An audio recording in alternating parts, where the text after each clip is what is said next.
आपसे मेरा आग्रह है कि शिक्षक की गुणवत्ता को जब तक आप समय समय पर 3 साल, 2 साल, 4 साल, 6 साल के अंदर 3 पीरियड के अंदर उसका एग्जामिनेशन या उसकी ट्रेनिंग पीरियड को आप नहीं लेंगे तो सरकारी स्कूल के जो बच्चे हैं वो बेहतर भविष्य उनकी सुरक्षित नहीं होगी।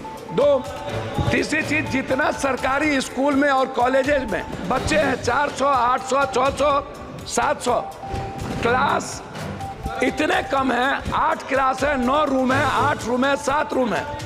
और स्थिति यह है स्कूल और कॉलेज में कि 20% बच्ची के लिए मात्र शौचालय बना हुआ है। पानी कहीं भी सरकारी स्कूल में। सदस्य आप 6 बार मेंबर पार्लियामेंट हो ना? जी जी, 6 टाइम है ना। अब स्कूल का क्लासरूम तो उसका राज्य देखेगा, केंद्र देखेगा। नहीं, मैं वो नहीं कह रहा हूँ। मैं केंद्र पर आरोप नहीं लगा रहा हूँ अध्यक्ष महोदय। और कोटा में अगले साल लगभग 600 से 700 बच्चे किस तरह डिप्रेस के चलते आत्महत्या किए हैं, आपसे कोई चीज छुपी नहीं है। और अध्यक्ष महोदय, मैं आपको हृदय से धन्यवाद देना चाहता हूं। सबसे पहले मैं माननीय मंत्री महोदय जी, मैं आपको शिक्षक जो सरकारी स्कूल में शिक्षक हैं उनमें और प्राइवेट स्कूल में शिक्षक हैं उनकी दोनों की गुणवत्ता, आपसे मेरा आग्रह है कि शिक्षक की गुणवत्ता को जब तक आप समय समय पर 3 साल, 2 साल, 4 साल, 6 साल के अंदर 3 पीरियड के अंदर उसका एग्जामिनेशन या उसकी ट्रेनिंग पीरियड को आप नहीं लेंगे तो सरकारी स्कूल के जो बच्चे हैं वो बेहतर भविष्य उनकी सुरक्षित नहीं होगी। तीसरी चीज, जितना सरकारी स्कूल में और कॉलेजेस में बच्चे हैं 400, 800, 600, 700, क्लास इतने कम है। 8 क्लास है, 9 रूम है, 8 रूम है, 7 रूम है। और स्थिति यह है स्कूल और कॉलेज में कि 20% बच्ची के लिए मात्र शौचालय बना हुआ है। पानी कहीं भी सरकारी स्कूल में। सदस्य आप 6 बार मेंबर पार्लियामेंट हो ना? जी जी, 6 टाइम है ना। अब स्कूल का क्लासरूम तो उसका राज्य देखेगा, केंद्र देखेगा। नहीं, मैं वो नहीं कह रहा हूँ। मैं केंद्र पर आरोप नहीं लगा रहा हूँ अध्यक्ष महोदय, नहीं लगा रहा हूँ। मैं क्या कह रहा हूँ, मेरा वो है, मेरा कहना यह है कि जो बिहार या देश की जो सरकारी स्थिति है, आप सबसे ज्यादा बिहार, कोटा में बिहार जाते हैं पढ़ने के लिए, आपको पता है अध्यक्ष महोदय। और कोटा में अगले साल लगभग 600 से 700 बच्चे किस तरह डिप्रेस के चलते आत्महत्या किए हैं, आपसे कोई चीज छुपी नहीं है। और आप वहां गार्जियन बन के, हमने कई बार सारे संस्थाओं के चेयरमैन से मैंने बातचीत की है, डिप्रेस में चले जाते हैं। मेरा सबमिशन इस बात को लेकर के है कि बिहार के बंटवारे के बाद ना तो एक नेतरहाट खुली, ना तो सैनिक स्कूल खुला, ना ही केंद्रीय विश्वविद्यालय को तवज्जो मिली, ना जमीन मिली, ना नवोदय विद्यालय पर फोकस किया गया, ना सेंट्रल स्कूल पर फोकस किया गया, ना पंचायत में कस्तूरबा गांधी पर फोकस किया गया। बच्ची के लिए कोई सुविधा नहीं। हम लोगों ने केंद्रीय विश्वविद्यालय का मांग किया था पटना यूनिवर्सिटी को लेके।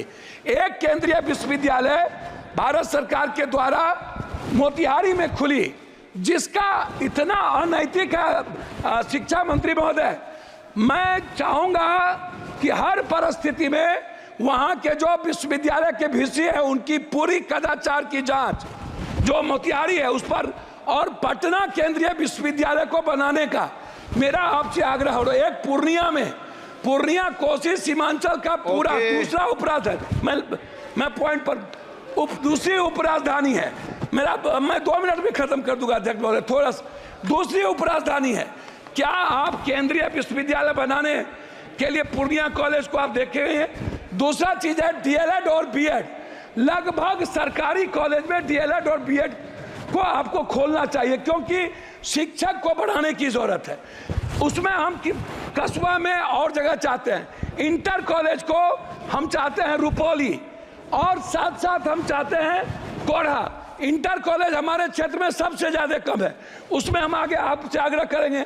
आंगनबाड़ी पर आपसे आग्रह यह है कि आंगनबाड़ी के बारे में एक सोच बन गई है कि हाँ, अत्यंत पिछड़ा दलित आदिवासी खिचड़ी खाएंगे, आगे वो चले जाएंगे। आंगनबाड़ी की सेविका की ना तो उसका क्वालिटी है, ना कोई क्वांटिटी है, ना उनकी तनख्वाह बढ़ती है, और ना ही बच्चों को आने का कोई सुविधा है। मेरा आग्रह इतना है आपसे कि जो बच्चे जाएं, जो कॉलेज के बच्चे हैं, लगभग कोचिंग के लिए बाहर जाते हैं, क्लास से बच्चे चले जाते हैं, स्कूल के बच्चे खिचड़ी खाने के बाद 80% चले जाते हैं, वो नहीं पढ़ते हैं। कॉलेज के बच्चे नहीं पढ़ते हैं, वो कोचिंग में चले जाते हैं। ये जैसे डीपीएस है, डीपीएस पर हाई कोर्ट ने कहा है, लास्ट कर रहा हूं, हाई कोर्ट का आदेश है डीपीएस पैसा बहुत ज्यादा लेता है, उसको रोक लगाया जाए, नहीं लिया जाए। डीपीएस के जो संस्थापक हैं वो लगातार गलत कर रहे हैं। जैसे अंत में अध्यक्ष महोदय एक सेकंड में खत्म में बात खत्म करिए तो अध्यक्ष महोदय एक सेकंड यूपीएससी, बीपीएससी या एसएससी का जो एग्जाम होता है, एग्जाम के बाद उसके जो रिजल्ट है वो 3 महीना 4 महीना बाद क्यों? इससे बच्चे के भीतर डर है कि हमारी हेराफेरी होती है। मैं चाहता हूं जिसका फॉर्म भरा जाए बच्चे का, यूपीएससी, बीपीएससी, एसएससी या कोई भी ऐसी कंपटीशन में, उसका एग्जाम हो और 15 दिनों के अंदर उसका रिजल्ट निकाला जाए। रिजल्ट निकालकर उसकी ज्वाइनिंग की व्यवस्था की जाए, तभी एग्जाम हो, अन्यथा